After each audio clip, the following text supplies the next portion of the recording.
our sponsors. You make this happen. You're huge supporters of our effort.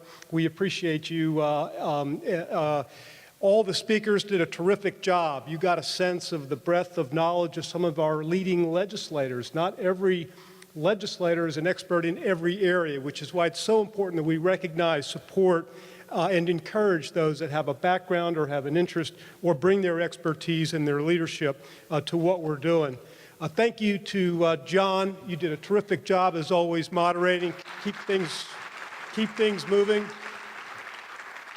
Doug Mann has done an especially great job. The first time we've sort of gone this alone, hosting this water forum with 200 attendees, experts in water policy, which is a terrific event. I believe next year, post-election, when we are assessing exactly where we stand with the leadership of people like Adam Putnam, a lot of the senators you saw here today, Speaker-designate Chris Foley, who is terrific in his understanding of water issues, who has often joined us at our water conferences. We will be here midway through a 2-year effort to impact good decision-making next year, which I'm confident will be bigger and better than ever, so we encourage your support. Greg Munson did a terrific job talking about the waters of the United States. You know, when Dana Young walked us through from Pensacola all the way down to the Keys, how diverse and different Florida's water issues are, well, the diversity and differences between Florida and the rest of the U.S. are even far greater than the diversity that Dana walked us through from one end of the state to the other. AIF is leading an effort to stop some of the more onerous parts of the waters of the definition of the United States definitional issues. We did have a study that points out in just several counties the cost is close to $4.4 billion in compliance. I go every month to Washington, D.C., where I served 6 years in Congress to talk about some Florida-specific business issues. I was sharing with one of our newest 2 congressmen, David Jolly from Pinellas County, the threat at the EPA level on this, and that we had completed a study that impacted Pinellas County in his area. He said, "Is that the study that says it costs $1.3 billion for Pinellas County potentially to comply?"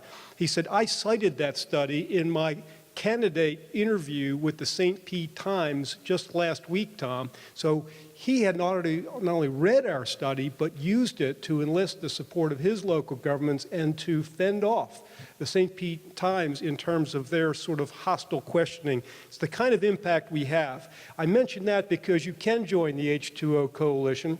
We do have a letter out there that we are circulating to get as many organizations, as many companies to sign on as possible, that goes into some of the details about the problems with the EPA proposed regulations. The comment period is coming up here pretty quickly.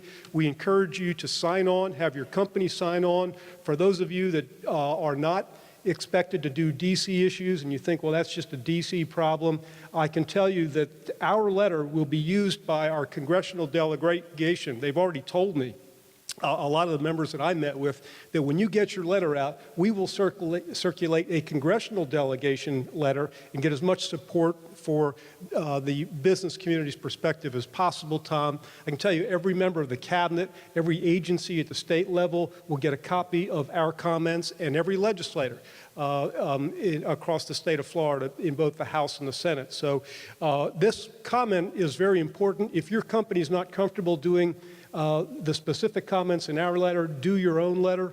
I mean, you're going to have one shot, theoretically, at letting the EPA and your elected representatives know exactly what the potential impact will be. So look, we are thrilled to have all of you here today.